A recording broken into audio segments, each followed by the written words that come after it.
Hello, everybody. Dr. Carmen Bryant, Psychological Health Consultants and Services, and my program, Redefining Yourself, a program that was developed for women that are in, thinking of leaving, or have left and are recovering from or needing more education concerning domestic violence. My specific topic in domestic violence is recovering from narcissist abuse. So it's overcoming narcissist abuse. And so if you have not already, please join me on my YouTube channel, which is Dr. Carmen Bryant, Overcoming Narcissist Abuse. Make sure when you subscribe, you hit the bell so you know whenever I upload new videos. I try to do at least 4 videos a week, as much as I can in my busy schedule. I try to make sure that I obligate myself to making sure that I give you guys at least 4 videos a week. And on top of that, I try to make sure I come on live so that we can talk, you can ask questions. And I usually do that on Sunday evenings. I know many of us are in different time zones. I am in the state of Washington, so I am Pacific Standard Time. And some of you are Central or are East Coast, so 3 hours ahead. And I have a friend in Canada who is one of my viewers who is 4 hours ahead. And so I try my best to try to come on earlier. A lot of times I do come on late on Sundays because I do have other obligations to make sure I fulfill first before I come. And so sometimes it causes me to come on kind of late because I'm going to fulfill my duties first and then come on. And so I try to come on so that everyone can get on. If not, some of you guys just have to watch the replay. And those of you that come on live with me, you guys have some awesome questions, and I love interacting with you guys. You really make me think and stimulate my mind, but also let me know that you guys are listening. And I'm really honored for those of you that have just joined my channel. Thank you guys for joining. Thank you for trusting me to give you anything, because you could have went to anyone's channel. And you probably have different channels that you go. Hopefully you do have other channels that you can go to listen about narcissist abuse and recovery. People like Melanie Tonya Evans, all these are life coaches as well. You have people like Kim Sahi, Sarah Speaks. You have people like Quinn Holiday, an associate direct, who is a man and has been through narcissist abuse with a female, has very good information. You have Dr. Les Carter. He does very short teachings, but very powerful teachings.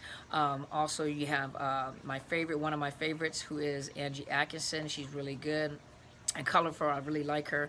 And so you guys have a choice of different people that you can listen to, and you get your healing, because the best way to heal from something like this, or even to come out from something like this, is to be educated about something like this, which is narcissist abuse. Sorry, you guys, my nose is itching. I got all these new plants in my office, and so now I love plants. But now I'm itching. And plus the weather has changed. If you guys don't know anything about Washington, Washington doesn't get tornadoes. We had a tornado recently, which is very awkward for the state of Washington, and we have a lot of winds at this time. And so, the winds, and it's getting cold. It's gotten really cold up here. So, and I like cold weather. It's pretty cool. I didn't when I was in the military, but before I go on, also, I do have a professional Facebook page, which is Psychological Health Consultants and Services. I do go live on both channels. Lately, I don't know what has happened. My YouTube channel freezes, and so you can still hear my voice. I see all your comments, but for some reason, the picture just freezes. And so just to let you guys know ahead of time, if that happens this Sunday, because I always try to stop the video and restart it again, but if it happens this Sunday, I found out that I can just keep recording, because it kept on the picture kept freezing. And so it's not a lot to see. It's just me on there moving my head around. But if that happens the next time, if the video freezes, then I'll just make sure you guys are still there to ask me questions. I'll just make sure, and I'll just keep on talking. And then for those that want to interact and watch me do all this, you're welcome to go to my Facebook channel, which is Psychological Health Consultants and Services. But I prefer that you hear what I have to say. Sometimes when you're focusing on the person, you kind of get distracted. But if you can hear what I'm saying, and to meditate on what I'm saying and the information I'm giving you, or even the questions that I'm answering, that is powerful, So before I get started, I did want to talk about no contact today. Someone asked me to talk about no contact, and before I do, I just wanted to respond to Miss Gracefully Broken. You asked the question, what steps do you need to take to become a certified life coach. You have to go look online and you have to find a program that fits you. Some people need more support. They need to know what coaching is, how to do coaching, how to set up coaching. How to market yourself, so there's a lot of details for those of you that are new to the coaching field or interested in the coaching field.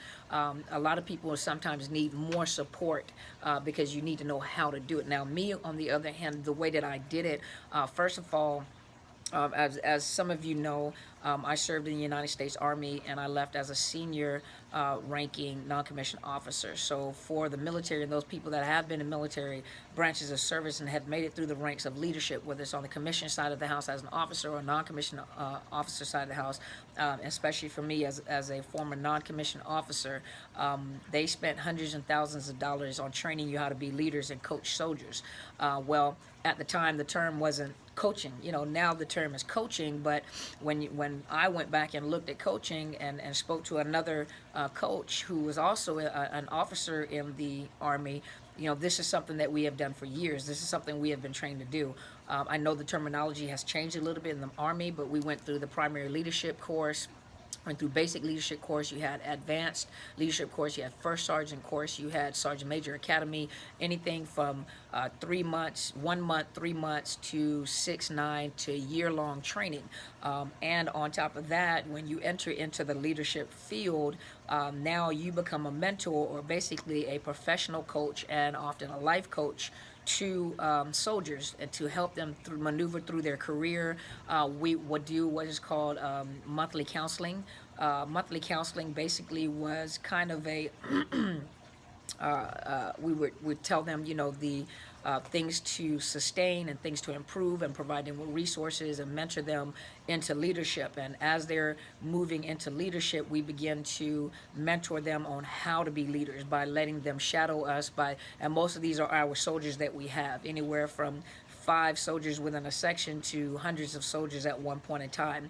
And then as you go into the leadership ranks, you're also mentoring officers. For us non-commissioned officers, a lot of times we're mentoring or we're coaching officers, and we're also coaching senior leaders and leaders in their career. We're teaching them how to be leaders. We're teaching them what education to get. We're teaching them how to, you have to be a good leader yourself and get educated. And so we would mirror or ask them to mirror us, and we would teach them and help them develop their own leadership style. And so throughout my military career, and those that have served in the military, you have done life coaching for many, many, many years.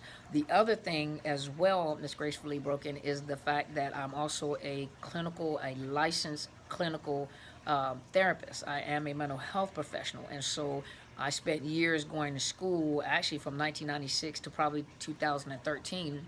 I have spent in school perfecting my skill, perfecting my trade, and with internship and practicums, learning how to counsel people, counsel and understanding mental health. And so I went and got a certification.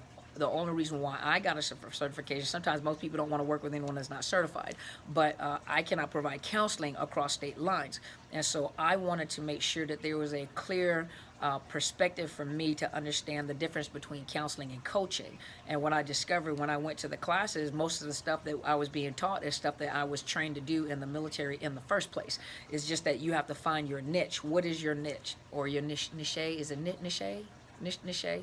I probably pronounced it wrong, but you have to find your unique skill or what it is that you want to do, and you have to hone in on that skill. What is it? For me, this skill that I honed in is focusing on narcissist abuse recovery, and my particular population that I like to work with is the women. Now, as you know, that on my site, on YouTube, we have awesome men that have been through it as well. So I don't like to leave them out because they bring a lot of information, they bring a lot of experience, they bring a lot of perspective on their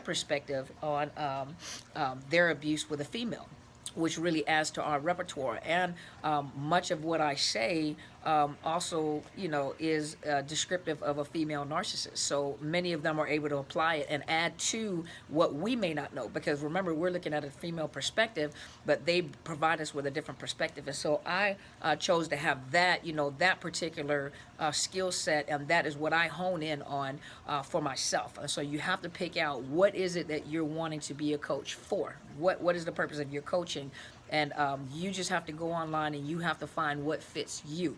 How much training do you need? How much support do you need? How much support do you need in setting up payments? How much support do you need in setting up, your social media, your online programs? Because a lot of what you may be doing, and then to be realistic, knowing that clients do not just come to you.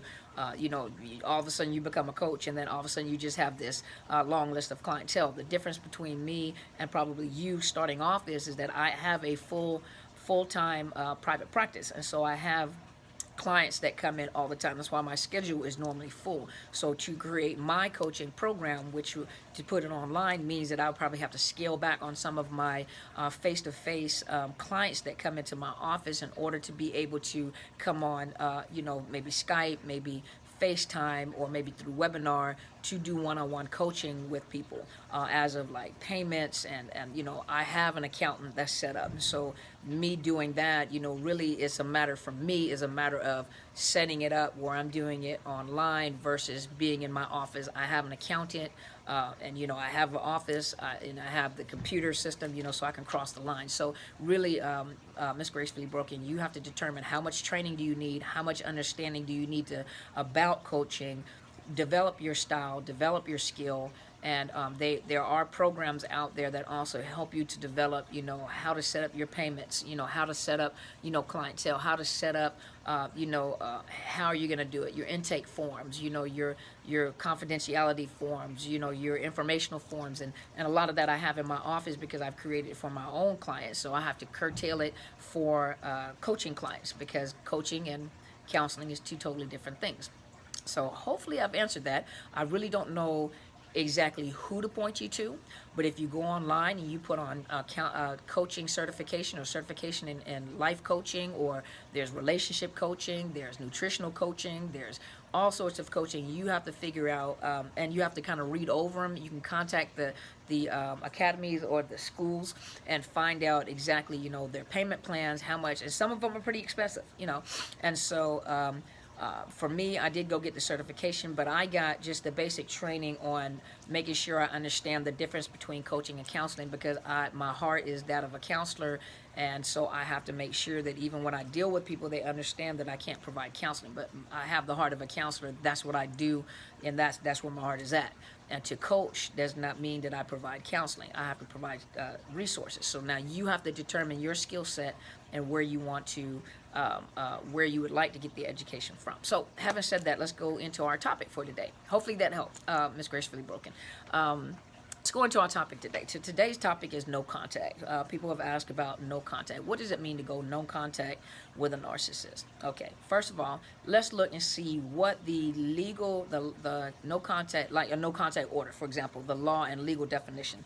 Not the law, but the legal the legal definition. I found this on definitionsuslegal.com. And so the legal definition, let's see.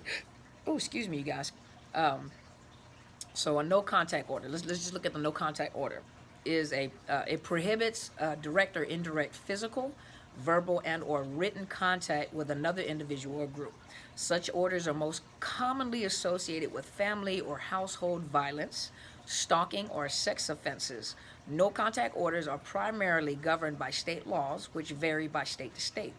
Direct contact includes phone calls, letters going within sight of the protected person, his or her residence, place of employment, or school. Non-physical contact include, but is not limited to, telephone calls, mail, email, fax, written notes. Indirect contact includes messages through a third person at the direction of the respondent. Let me go to another one. Let's see. I thought I had another one. Maybe I don't have another one. Okay, so that is the legal definition of a no contact order, for example. So now I went to, and of course I'm going to add a picture to what I'm reading. So I've read from Miss Shahida Arabi before, Thought Catalog, and She kind of outlined it. Speaking of no contact, let me move my mouse closer, okay? So, let's see. Meaning going no contact with a narcissist. First of all, allow me to say this.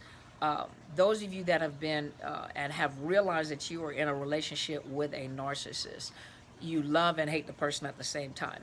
You know something is wrong, and some of you are trying to make a decision on whether to leave or not. There are a lot of things that you may have tied up or entangled with this narcissist, and that was the whole purpose with the narcissist, to make sure they entangle you where it's not that easy for, it's like being entangled in a net, but they've entangled you enough where it's not as easy to get out of the relationship with a narcissist, because you risk damage. Anytime you remove yourself from an entanglement like that with a narcissist, you risk damage. And it's like being a net. You're trying to get out of this net, and you're entangled, even entangled financially. Some narcissists, what they do is they will entangle you with financial responsibilities, making very large purchases and putting your name to it, meaning that if you leave, it's not that easy for you to leave. And so it's almost like you're kind of obligated to stay, and you can't go anywhere, obligating you with a lot of bills, co-signing, property, excuse me, guys, but entangling you in a lot of responsibilities. Not only that, but they've also entangled you in your heart and in your emotions, your family, and your children. The children are now entangled emotionally. They will use your children, or hopefully you watched my video part 2 of, a narcissist in a relationship with children, where they inappropriately add the children into their mess. They speak to the kids as if they're on the same level as the children, inappropriately crossing boundaries. And if you decide to go leave or discard them or even try to go non-contact, they will even use the children against you. And look, I love these children, and whatever it is to keep entangling you in this octopus relationship.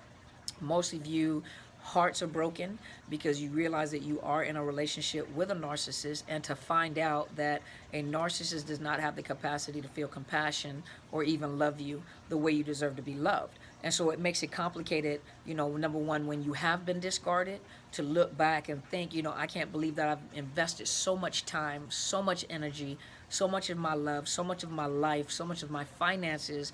Some of you have been in so long, and it's almost like you lost your younger years dealing with this individual. Excuse me, guys.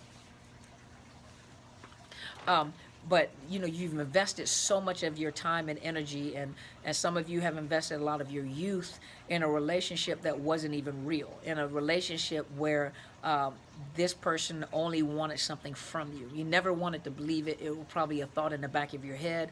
And as you continue with this relationship, you begin to have questions in your mind, which they always come in and try to erase. So the hardest part of being, you're discovering what kind of relationship you're in, the hardest part for most people is the discard, and the hardest part is the no contact. First of all, you have to understand, and I'll give you this example. You guys watch those commercials, you have the test dummy in the car. Well, that car may be going 100 miles per hour and it slams against that wall. Well, guess what? The inside of the car is still going 100 miles per hour. So you see that test dummy hit that windshield, and test dummy might be broken. Well, that's just like getting in a car with a narcissist. A narcissist comes in fourth gear and pulls you into this car, and you're on this wild ride, and then all of a sudden they decide, ooh, shiny car. They see another car that's faster than the car that they're in, so they just step out in the midst of the car driving 110 miles and go steps into another car, and you're still in the car, and you're looking like there's what has happened, and you slam into this wall, and on the inside of you, you're still going 110 miles per hour, and you slam into this windshield.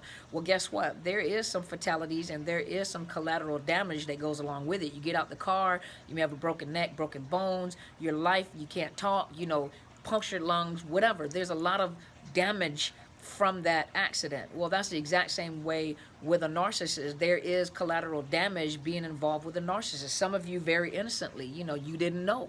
And there is collateral damages when you step out of a relationship with a narcissist, whether you jumped out the car while it was going 110 miles an hour or they stepped out the car. There is damage that you are there is damage that you will sustain. And some of that is a broken heart, broken families, your thoughts about yourself, low self-esteem, PTSD, complex PTSD, all this. The thing about going no contact is you have to determine in your mind, because you can play the game as much as you want to. You can keep going back, and every time you go back, it's that honeymoon. It's just like the cycle of domestic violence. You got the tension building phase, you got the blow up, the abuse, and then there's the honeymoon phase and the tension building again. So it's just a cycle. You keep going into this cycle with the narcissist. The whole relationship is just a cycle of mess. It's the trauma bonding, and once you're trauma bonding, remember, you're addicted. They wanted to get you addicted to them. They're not addicted to you. They just like the supply that you provide for them. But their whole goal was to get you addicted. Remember the oxytocin in your brain, that bonding chemical, the bonding chemical that releases itself when you have a baby, to bond to a baby, that bonding chemical that releases itself when you're having a sexual intercourse or making love to your partner. That oxytocin, it releases itself to create a bond.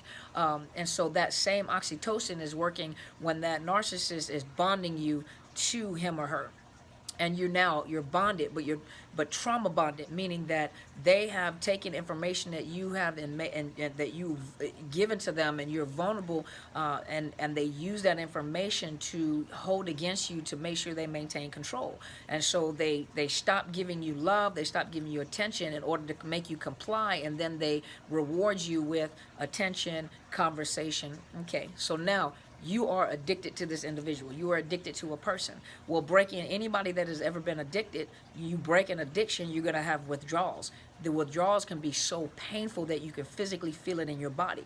Those people that have been addicted to heroin, and they have to, when you've been addicted to heroin for a long period of time, you have to go and do a medical detox, or you can die. You can have a heart attack, you can have a stroke, you can die. So you have to do a medical detox under a medical professional's watch, and they give you medications, whether it's methadone or whether it's Suboxone, to help you with these withdrawals. But your chemicals are messed up.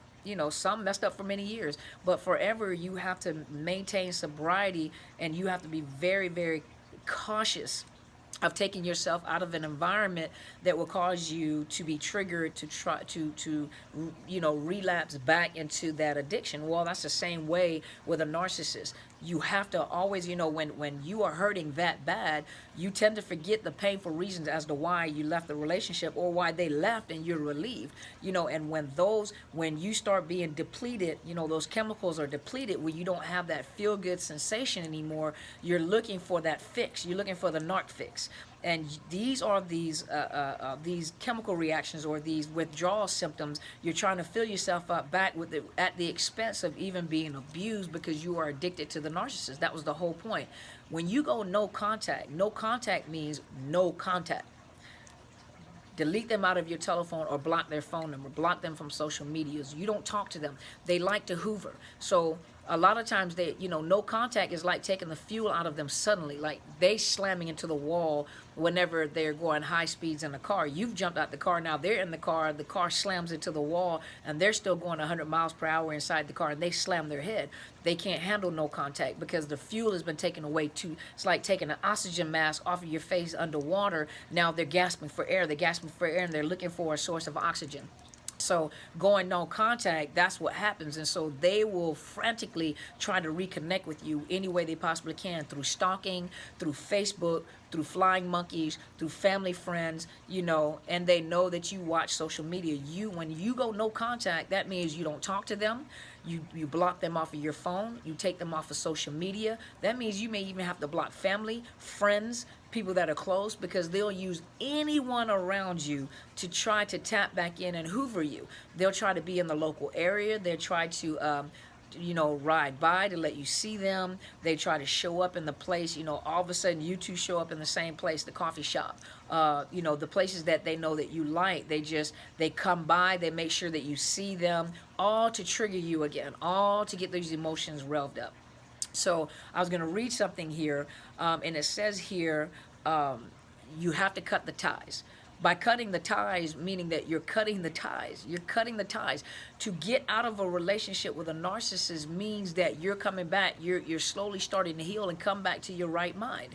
Because while you're with them, you're not in your right mind. You can't think straight. To get away from them is to detox from them, meaning you need to go no contact. That's just like going into a treatment center when you are detoxing from drugs and alcohol. You are confined. You don't have contact with the outside. Those of you that have ever been in a detox center, they cut you off. You don't talk to your family. You don't have a cell phone. Everything is regimented. Even in the military, when you go into basic training, everything is regimented. Everything is to reset your mind, to make you stop thinking like a civilian, to break you down, to reset your mind, to teach you to think like a military personnel, or to make you think team, to teach you new protocols, to teach you protocols, to teach you order, to teach you rank structure, to teach you how to be a soldier. So you are confined during basic training. You don't have a whole bunch of contact from the outside world. Maybe letters, you depend on letters, but to go no contact with a narcissist is to go straight into detox, and you have no contact with the world whatsoever. As they are retraining you, you are in your retraining. Now this means, and I'm going to get to those of you who have children with a narcissist. I know that's a little different. That's a little more complex because there has to be some type of contact. But we'll talk about that in just a minute, okay? So let's see. Let's see. Okay, said it right here. What she said was, in some situations, it's kind of complex or complicated to just go total no contact with a narcissist because you made legal issues or because of children. And so the whole thing is to keep low contact, minimal communication, meaning to use the gray rock method of communication if this person is a narcissist. The thing about gray rock is that you take out all emotions. In the military, we call it, when you write a letter, you call it bluff. Basic line up front. And basically you take out all the emotions and get straight to the point. And when you're dealing with a narcissist, you take out all the emotions and get straight to the point. What time are the kids going to be there? At 5. Are you going to be there? No, they'll be standing outside. Or yes, I'll drop them off. But when they start asking, so how have you been? Everything is okay? Is there anything that you need? Or that is just a way to try to pry you to see where you at emotionally. So, how you been doing? Your hair looks really pretty. And you're like, oh, that is so sweet. Well, they're watching your facial expression. They're watching your body language. They're listening to the tone of your voice. The whole thing with the gray rock method is to take out all emotions from your conversation. Just bottom line up front. Hear the kids. The kids will be ready at this time. I'll come and get them at this time. Anything you need? No, I'm good. Or, yeah, I'm sending them with this right here. Or, yeah, can you send this and that and this and this? You don't have to have a joyful relationship with this person anymore. The person is cut out of your life. Cut them out of your life. For the kids, you respect them. Hey, how are you doing? And you keep going about your business. But for some of you that are hurting, it becomes hard because you see the person, you're like, oh my gosh, she's so pretty. Oh my gosh, he's so handsome. Oh my gosh, I still love him. Get those emotions in check. Get those emotions in check. That's how you got caught up with the narcissist in the first place. You got to get those emotions in check. Okay, let's see. I'm just going to read through because I know it's a little long. Let's see. You got to be able to heal from abusive relationship. That's the same thing that she just said. Let's look.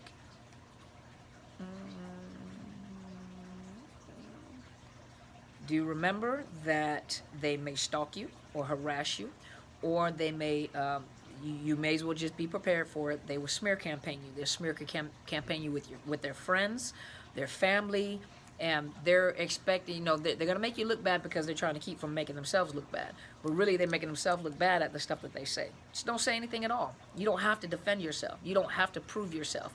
You just cut, those people that are tied to this narcissist, you cut them off. They're not your friends. They're their friends. That's their entourage. Leave them alone. You don't have to prove anything to anybody, and don't concern yourself. If it affects your job, you go to management, you let them know, or even if you have to go to a lawyer, hey, look, I am being, not smear campaign, but I am being harassed, I am, and you go talk to legal counsel.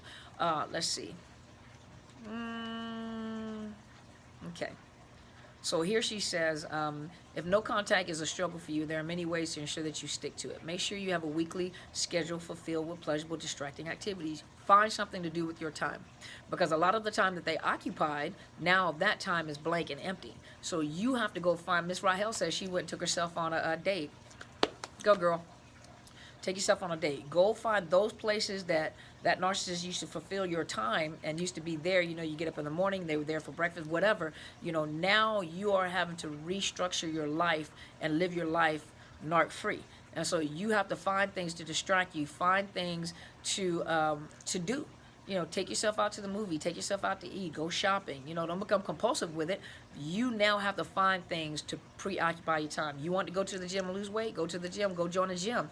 You know, LA Fitness or whatever other, you know, gyms, YMCA, go to the gym, you know, join a gym, find a support group, find a domestic violence support group, and you go and join the support group, just like AA meetings. You know, find something to preoccupy your time to get your mind off. There's going to come times when you're going to have to come home and it's just you and your emotions. So yes, there's going to come a time where you're going to have to be by yourself, and you're going to come home and you may come to an empty house. Now you're having to deal between your emotions and fulfilling that time, because that was the time that they were there. The narcissist knows that, so you better watch out, because they may try to call you in those times of vulnerabilities. Remember, when you go through childbirth, you know, it gets to a certain point where it's just you, the baby, and your body. You, your baby, and the body, and there's nothing no one can do. There's going to come times that you have to process this. You have to get through the process of grief and loss, and this is a very, very painful process. This is between you, your emotions, your mind, and your body, and making the right choices. The choices that you make in the midst of your pain can have lifelong effects, negative and positive. So you have to make a decision. Do you want, don't just think of all the beautiful things and how great the sex was. That was the whole purpose of it, you know, to draw you in. Now you're going to have to start thinking, but this is how miserable I was. This is what they did to my children. This is, I felt like a caged bird. I felt like a prisoner. You have to look at all the negativities that involve that relationship to keep you moving forward. Don't just get stuck on the beautiful things. And if you have pictures, get rid of the pictures. Delete them out of your phone. If you're still into pictures, I got photos. You remember the photos. I know some of the millennials know what in the world is a photo. But get rid of the photos. Get rid of those memories. Don't let them introduce memories to you to help you remember memories, because it stirs up your emotions. Get rid of that stuff. You know, at night, if you need to go to a doctor, or you need to go to a med provider to help you with sleep, to help you with anxiety. Some of you are coming out of the relationship with post-traumatic stress. You're coming out, you're having nightmares at night. You can't go to sleep. You know, I highly recommend maybe speaking to a med provider to provide you with something to help you throughout this time. Don't you turn to alcohol or drugs, okay? That is the lowest of lows. Don't do it.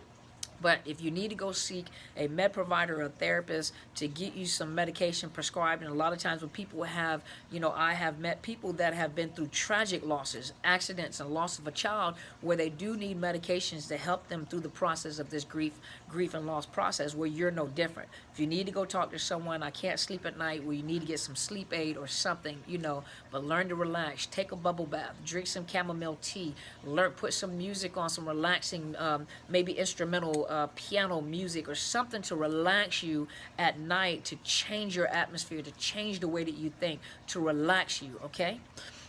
You have to learn to be at peace with being with yourself. And if you have kids, learn to be at peace with being with your children, because they've also went through something traumatic. Okay, let's see. You know, exercising, doing something with yourself. It says here, doing yoga, strengthening your body to relieve stress. Find things, meditation, find things to relieve stress, you know. Let's see. That's just like with people that are going through detox or coming off of drugs and alcohol, they're having to find things to replace, you know, the triggers, the addictions, exactly same thing as they're coming out of this relationship with a narcissist. Let's see. It says here that, remember that we are literally addicted to the narcissist via biochemical bonding created by love bombing, devaluation, and trauma. That's the trauma bonding. If you have a relapse, the important thing is to radically accept non-judgmental. You fall off the wagon and continue to maintain no contact. Relapse is inevitable in addiction, but recovery is possible. Some of you guys are going to relapse, but every time you relapse, you're going to realize that person has never changed. Every time I went back and gave him another chance, he relapsed, Dr. Bryant. I know. he relapsed. You relapsed, he relapsed, or she relapsed. But every time you go back, the abuse will get worse to keep you in there, because how dare you discard me, you know. And then you go in, you have these fake promises of these fake future relationships, and I promise this was going to, so they give you these beautiful paradise and beautiful things that they're going to do, and it's going to be better. I'm going to get better, and this is what I want to do. And they lay this, it's all an illusion. And it's all a lie to get you back. Once they get comfortable and they think that you are strapped in, they go right back to their behavior. They are creatures of habits. Tigers don't change their stripes. I'm going to get a shirt that says that. Tigers don't change their stripes. Somebody get it made and send it to me. Tigers don't change their stripes. Okay, let's see. Research indicates, let's see. Keep going.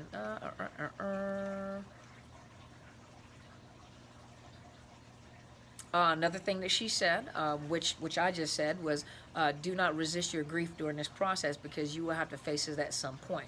You can resist the grief if you want to, but you're going to have to go through the grief process. The grief and loss process is a normal process when you lose something that you find valuable.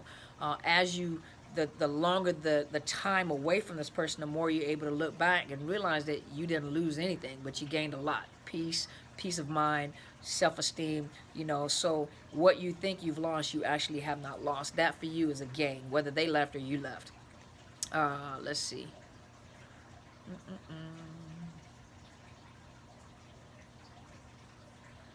She said here, no contact is a space for healing and reviving yourself. Apart from belittling influences of your former partner or friend, it is an opportunity for you to detach completely from toxic people or a toxic person while moving forward with your life effectively and pursuing your goals. Focus on your goals. What were your dreams? What were the things that had been stagnated or stopped because you were with this individual? What were the things they told you that you would never be able to do that you know that you can do, or that you were working on in the first place? Pick those things back up. Let's see. There's something in here that I wanted to read to you. I'm trying to find it. There's something in here I wanted to mention that I read, that I wanted to give to you.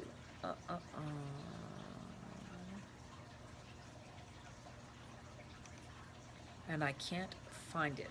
I'm reading, you guys. I'm so sorry for the long pause.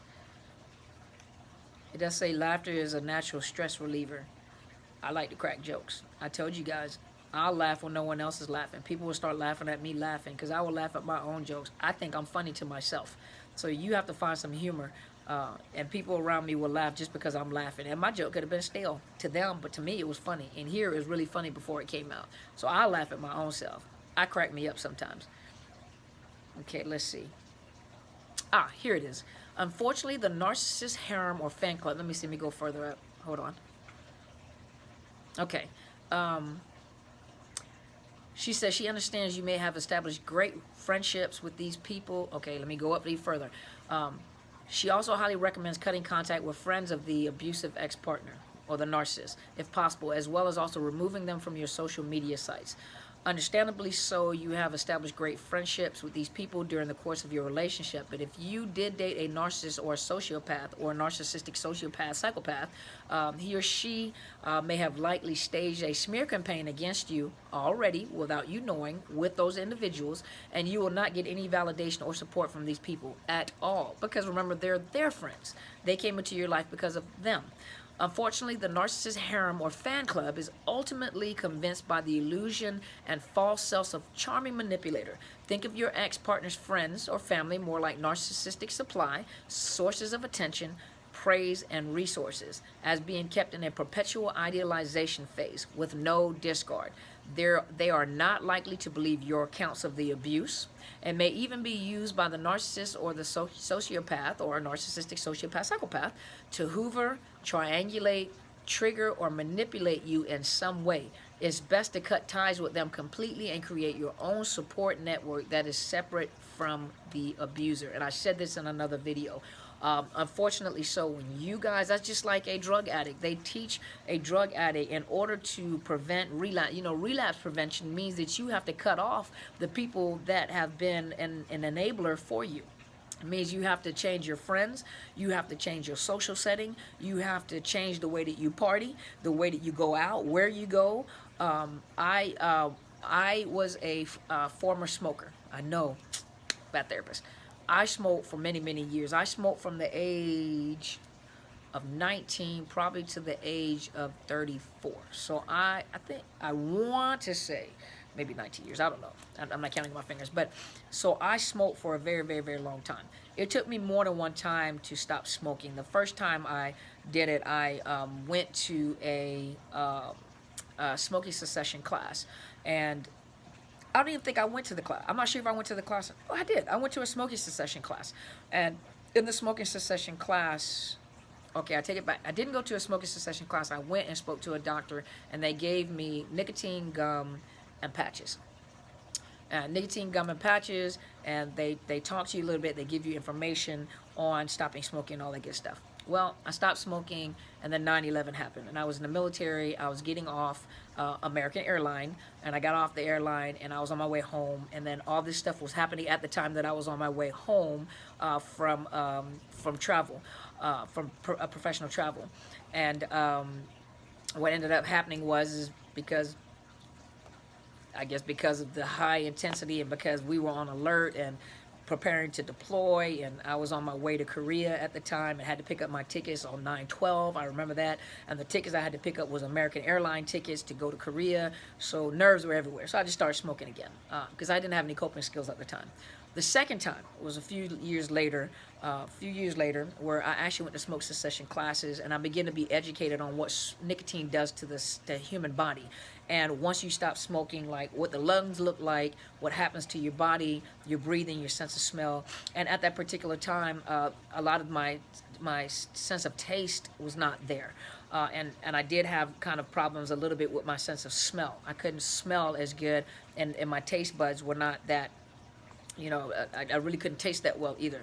But we had an all-day class, 8-hour class, and it really talked about physiologically what the body goes through as the nicotine is leaving the system, and the length of time, this many months, this many hours, what happens with your lungs, how you recover. And it really made me begin to understand, how bad smoking is for the body.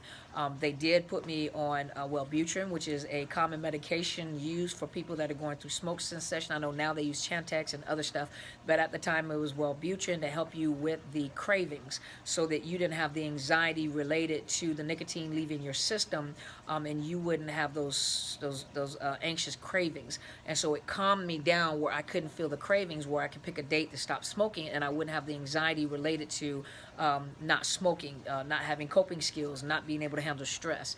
A lot of my soldiers were afraid because I was so calm. Stuff would happen. I was like, okay, we'll figure it out. Bet, and a lot of them were like, I don't know if she's gonna blow us up and kill us. I don't know, because she's entirely too calm, because the medication had calmed me down as the nicotine was leaving my system. I did pick up another bad habit, and that was eating. So because of the fact that my smell came back and my taste buds came back, so everything tasted good. A Ritz cracker tasted like a gourmet cracker from Mars. It was delicious, so my sense of taste came back, but I never broke the addiction. And so I was addicted to something else, and it was food. And so I started eating, and most people know that when you stop smoking, you'll pick up something like eating. And so a lot of us gain weight, a lot of us start gaining weight because we picked up something else, and food was my friend. Food just tasted good, but it was another coping mechanism. So having said that, I'm telling you that as you're coming out of this relationship with a narcissist, you're going to be dealing with withdrawals, and it's best to go find a therapist. If you need a med provider, don't be ashamed about that. That's all a part of the addiction cycle. People just don't put it with people, but you can be addicted to people. And that was the whole purpose of what the narcissist did to you. Healing takes time. Healing doesn't happen suddenly. And some of you are going through your healing process, but I don't want you to jump out of the process and turn back. Never turn back to what you left, because you left that for a reason. Never turn back to something that was destroying you internally and you couldn't see. Cigarettes may have been destroying you internally, but people couldn't see it on the outside. No one knew. People used to say, because I used to run. I mean, I wasn't the greatest runner in the world, but I ran 10 miles, ran 8 miles, 7 miles, reluctantly. But people were like, you can't tell that you're a smoker. But yet, when I pulled my lip down, for those of you that are smokers or have smoked, when I pulled my lip down, everything here had nicotine, had the tar. All that was black. My fingertips, the parts of the fingertips that you hold the cigarette with, that was black. All the roof of my car, and I had a beige, it was like that cream colored. When you pull the visor back or you pull the sunroof back, you can see all the nicotine stuck to the ceiling. As my sense of smell came back, all my clothes smelled like smoke. To me, I was very sensitive. So when you start recovering from this narcissist, your senses are going to be very keen. Your senses are going to be so keen. Your sense of smell, your sense of hearing, all this stuff that has been dulled because you've been abused and you've learned to not listen to your gut instinct, and all this stuff becomes heightened. And you have to be very careful. It's not time to jump into another relationship because your emotions are heightened too. My best recommendation to you is find a therapist that understands abuse and narcissist abuse.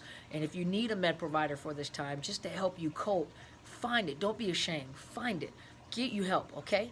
Hopefully this has helped you. I know this is a little long. Hopefully this has helped. And remember, when you leave the narcissist, sometimes you're leaving their entire family and their friends. Their friends are their friends. That's what it is. Cut them off of social media. Let it go. And start your whole life over again. You do have those people that were very neutral, that are very supportive. You have to make that determination. But when you go no contact, you go no contact. Don't talk to them. Don't pick up the telephone. Don't answer their emails. Do not go and surf the internet looking at their social media. Cut them off of Instagram, all that. Do not go and look because they're posting stuff to purposely make you respond. And so when you respond and you have an attitude, remember they're watching you. So if they see you, or if you have to interact with kids and everything, they're watching your behavior. They're watching to see how you respond, your facial expressions, and how you handle them, because they can tell whether or not you've been their social media. They know because it's a trigger point and you're going to respond, and they're fishing. They're fishing. They're looking to see, where that, they're like snakes. Snakes are blind. Snakes go off of heat sensory. I watched this documentary where it was showing like the perception of what the snake sees. That the snake is blind; they can't see anything. They see heat. They see heat. So that tongue, that pitchfork, is what senses the heat in the atmosphere. You have to make sure that you deheat yourself, but you have to make sure you come off the radar of that snake that's looking for you, because they're looking for heat so they can find you. And you have to make sure when you go no contact and gray rock that you are becoming completely blind to the eyes of a snake that's looking for the heat sensory, and they're looking for your responses. Hopefully this made sense to you guys. Let me know what you think.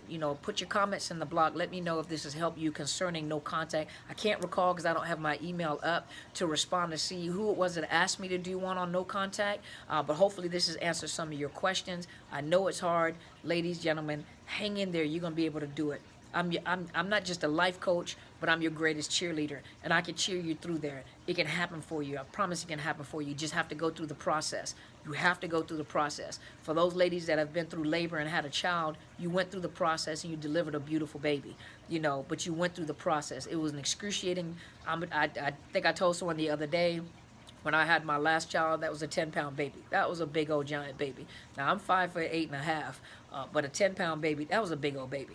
And I was they gave me an epidural, and the epidural did not work. It worked on one side of my body. And so when I went through the labor, I felt everything. And I was telling them like I feel it, and they thought I was lying until I started. And they were just pushing, calm down, pushing, calm down. What are you talking about? But the pain was excruciating to a point where, like, if you don't keep pushing, because my baby had a big head, and so if you don't keep pushing, we're gonna have to cut you. It got to a point like, cut me all the way up to my neck. Cut me all the way up and stab me. Matter of fact, just kill me right now. Just, and then when the pain subsided, like, no, don't cut me. When the pain came back, cut me all the way up to my neck. Just cut it. Just get the baby. But do you see that pain? You have to endure that pain. And as a good mother, I pushed. As people that are going through pain, you push through that pain. You push through that pain. It's a process. You got yourself entangled in there because you didn't know. Stop blaming yourself. Stop beating yourself up. You didn't know. You went in innocently. That had nothing to do with you, but it had something to do with the predator that you got connected to. But you keep pushing through the pain. And as you keep pushing through the pain, something beautiful can come out of that. Okay? Something beautiful can come out of that. You guys are great. You guys are beautiful. You guys are strong. Don't ever let anybody tell you that you're not. Thank you guys so much for tuning in. I know this was a long video. I'm sorry. Besides the live videos I do, I apologize. But I just wanted to make sure I answered Gracefully Broken. I want to make sure that I talked about no contact. And so you guys, if you have not already, subscribe to my YouTube channel, Dr. Carmen Bryant, Overcoming Narcissist Abuse. Or you can go on my professional Facebook page, which is Overcoming Narcissist Abuse. Thank you guys for tuning in. Thank you for all of the comments. Thank you guys for talking to me. You guys communicating with me. Let me know your experience. It gives me ideas on what to talk about. The more you guys share with me, the more information I have to know what to talk about on YouTube.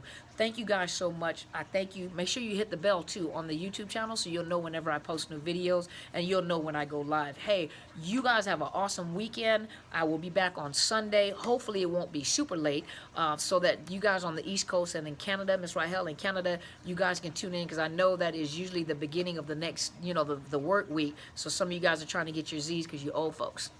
As young folks, we don't need a lot of sleep. Now, that's a lie. I'll probably go take a nap now. But, hey, thank you guys for tuning in. And go be great, okay? And I really mean that.